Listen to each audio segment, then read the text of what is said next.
What is going on, everyone? Welcome into Big Time Football Talk. So one of the most interesting teams in college football, and more specifically the SEC West, is the Auburn Tigers. Auburn was a team I've been watching a lot of tape on guys for next year's draft, and Auburn was a team, not just last year, but the year prior in 2019 has really stood out all the, good talent, especially on the defensive side of the ball. And Auburn's a team that's always really impressed me with the physical play, on both sides of the football. But the big storyline, Gus Malzahn, they paid $21.5 million to buy him out. Malzahn, did a pretty decent job at Auburn.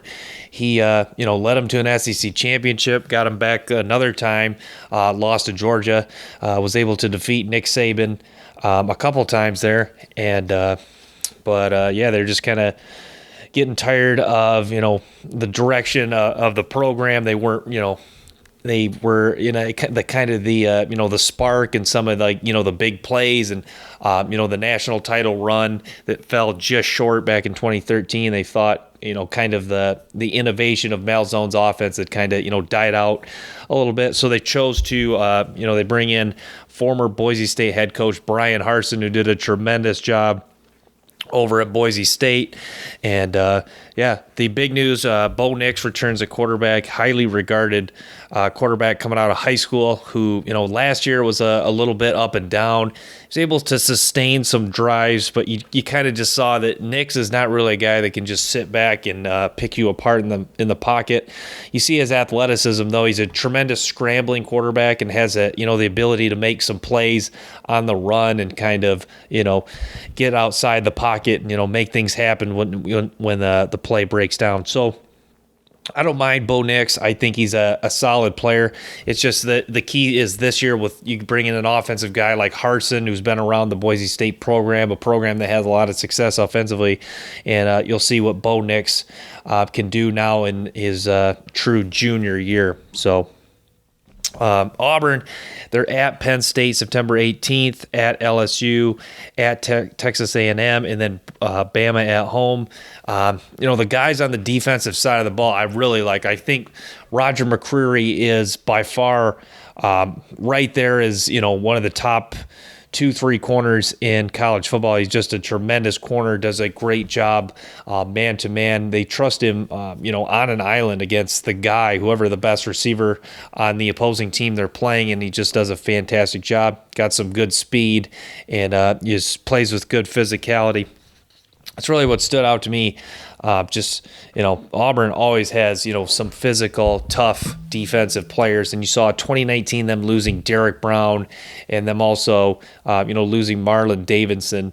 Because a couple years ago when you combine the presence on the defensive line with, some of the talent that they have at corner and linebacker, that's what, helped them in 2019 really compete with LSU and Bama and actually upset Alabama in 2019. And then, keep LSU on the ropes, one of their closer games that season. So the defensive line was just not as physical of a presence as it was in years prior. And Big Cat Bryant, one of their notable guys in the defensive line, has chose to transfer to UCF.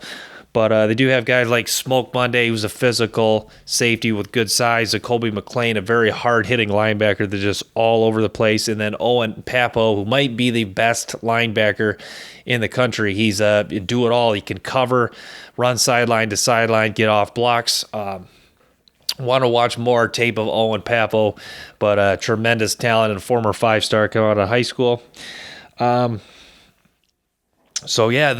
To kind of make up for that, defensive line play that's been lacking, they brought in 4-star Dylan Brooks, edge. He'll be a freshman this year, class of 2021, and they brought in Lee Hunter also for this year. So they're top two guys in this 2021 recruiting class, both on the defensive side of the ball or defensive line. So just really trying to improve up front and get back to really bullying people around on the defensive side of the ball, making the tackling easier for the linebackers and making the secondary not have to cover as long. So Auburn, the bottom line, if you can see Bo Nix kind of take that next step, if you can see the defensive line improve, and you see guys like Smoke Monday, McCreary, and Papo and McLean play good football this year, I think Auburn could be I don't know if I want to say it, but they could be a threat in the SEC West, and Auburn's never going to be a slouch. I know they won't be the popular pick this year to win the SEC. It's obviously Georgia, Alabama, even LSU, Texas A&M. But Auburn's going to be competitive. This is a program that just is always, brings it, and it's always that team that is just, physical, tough, and is going to give you a run for your money every time you play them. But I thought I would have some fun here talking about the Auburn Tigers, because you never know with this team, and with some new mojo, some new ideas on the offensive side of the ball with Brian Harsin. They should be just one of the more interesting teams in all of college football, in my opinion. So I'm, very anxious to see how the guys that are, potential draft prospects that I've mentioned do, and how they manage, a fairly tough schedule in the SEC West, and then, at Penn State on the road. So just a team with so many, interesting storylines heading into the 2021 season that's just, days away for them. I hope you guys enjoyed week 0 this week. Nebraska-Illinois was a pretty good game. Saw UCLA and Zach Charbonnet have a big game. So I'm going to wrap with that, guys. Make sure you stay tuned to some more clips and episodes from the show.